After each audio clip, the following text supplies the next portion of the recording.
Bismillah, Assalamualaikum warahmatullahi wabarakatuh. Alhamdulillah, wassalatu wassalamu ala rasulillah wa ala alihi wa sahbihi wa mawalah, la nabiyya wa la rasulahu ba'dah. Sahabat sekalian, program Iqra yang Allah muliakan, Alhamdulillah pada kesempatan kali ini kita melanjutkan kisah tentang sahabat Rasulullah yang mulia, yaitu Sa'id bin Zaid bin Amr bin Nufail. Cerita dimulai daripada Zaid, yaitu bapak dari Sa'id, Zaid bin Amr, bersandar di dinding Ka'bah seraya berkata, "Wahai kaum Quraisy, hewan itu diciptakan oleh Allah. Dialah yang menurunkan hujan dari langit supaya hewan-hewan itu minum sepuas-puasnya. Dialah yang menumbuhkan rerumputan supaya hewan-hewan itu makan sekenyang-kenyangnya. Kemudian kalian sembelih hewan-hewan itu tanpa menyebut nama Allah. Sungguh sangat bodoh kalian dan tersesat." Al-Khattab, yakni ayah Umar bin Khattab, berdiri menghampiri Zaid bin Amr. Lalu ditamparnya Zaid. Lalu Al-Khattab berkata, "Kurang ajar wahai engkau Zaid, kami sudah sering mendengar kata-katamu yang kotor ini, namun kami biarkan saja. Kini kesabaran kami sudah habis." Kemudian dihasutnya orang-orang bodoh supaya menyakiti Zaid. Zaid benar-benar disakiti oleh mereka dengan sungguh-sungguh dan berat, sehingga Zaid terpaksa menyingkir dari kota Mekah ke Bukit Hira. Al-Khattab menyerahkan urusan Zaid kepada sekelompok pemuda Quraisy untuk menghalang-halanginya agar tidak masuk kota Mekah. Oleh karenanya, ketika Zaid pulang ke rumahnya dengan keadaan sembunyi-sembunyi. Kemudian Zaid bin Amr berkumpul ketika orang-orang Quraisy lengah bersama-sama dengan Waraqah bin Nufail, Abdullah bin Jahsy, Utsman bin Harits, dan Umaymah binti Abdul Muthalib, yakni bibi Rasulullah SAW. Mereka berbicara mengenai kepercayaan masyarakat Arab yang sudah jauh tersesat. Zaid berkata, "Demi Allah, sesungguhnya saudara-saudara sudah maklum bangsa kita sudah tidak mempunyai agama. Mereka sudah tersesat jauh dan menyeleweng daripada agama Ibrahim yang lurus. Karena itu marilah kita pelajari suatu agama yang dapat kita pegang jika saudara-saudara ingin beruntung." Keempat orang itu lalu pergi menemui pendeta-pendeta dari golongan Yahudi maupun Nasrani dan pemimpin agama yang lain tatkala itu untuk menyelidiki dan mempelajari agama Ibrahim yang murni.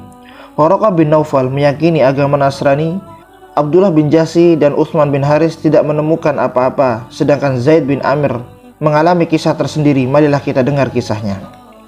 Zaid berkata, "Saya mempelajari agama Yahudi dan Nasrani, tetapi keduanya saya tinggalkan karena saya tidak memperoleh sesuatu yang dapat menenteramkan hati saya.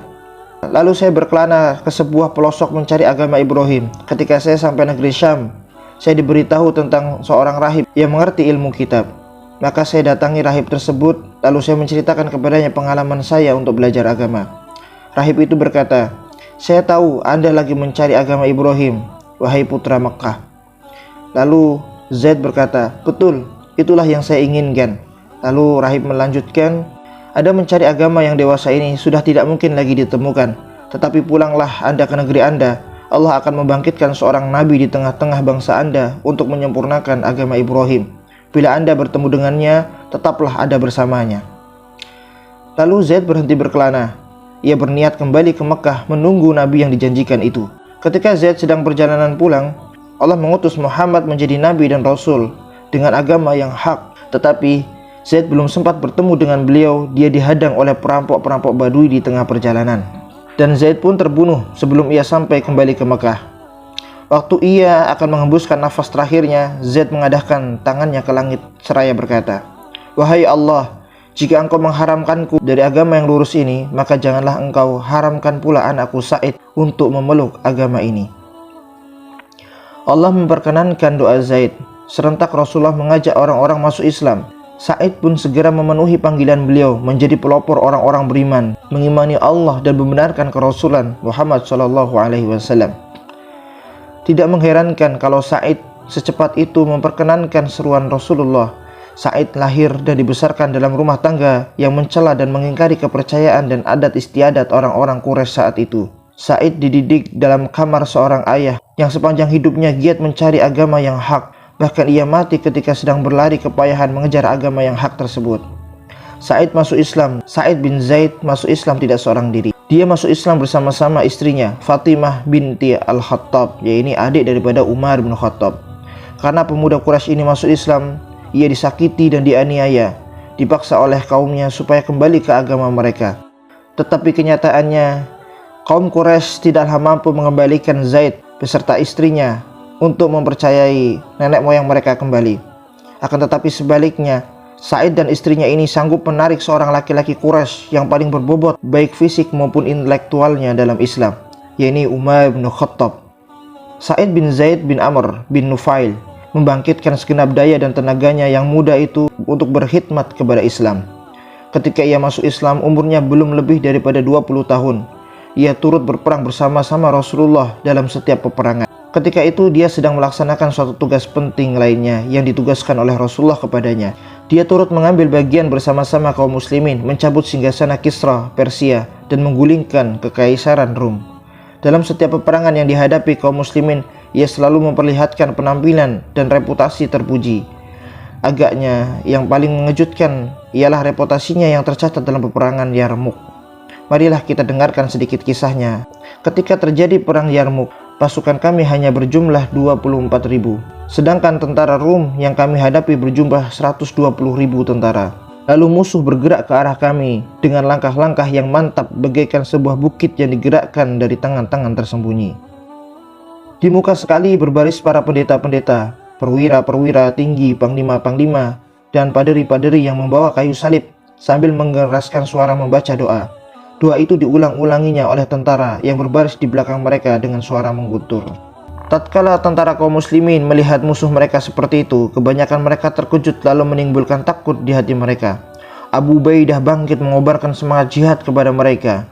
Kata Abu Ubaidah dalam pidatonya di antara lain, "Wahai hamba-hamba Allah, menangkan agama Allah, pasti Allah akan menolongmu dan memberikan kekuatan kepadamu. Wahai hamba-hamba Allah, tabahkanlah hati kalian, karena ketabahan adalah jalan lepas dari kefakiran, jalan mencapai keridhaan Allah dan menolak daripada kehinaan.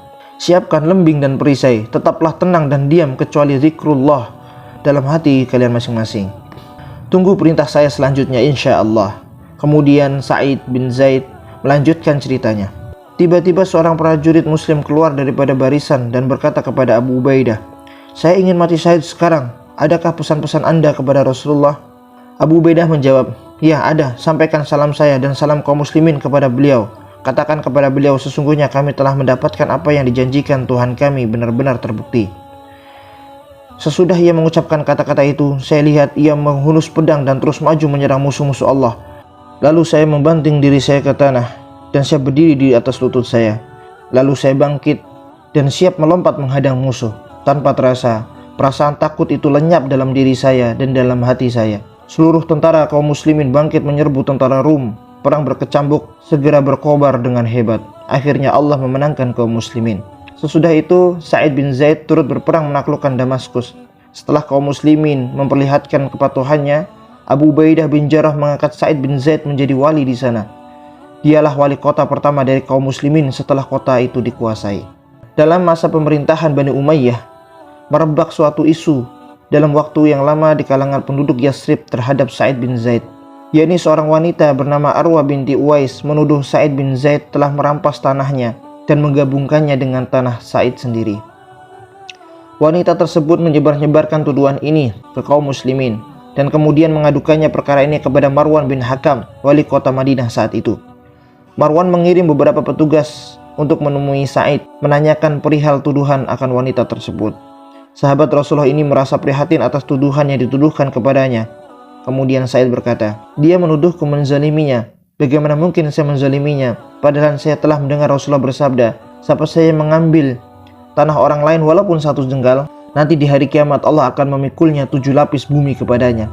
Wahai Allah, dia telah menuduh saya menzaliminya. Seandainya tuduhan itu palsu, butakanlah matanya dan ceburkan dia ke dalam sumur yang dipersengketakannya. Buktikan kepada kaum muslimin sejelas-jelasnya bahwa tanah itu adalah hak saya, bahwa saya tidak pernah mengambilnya atau menzaliminya."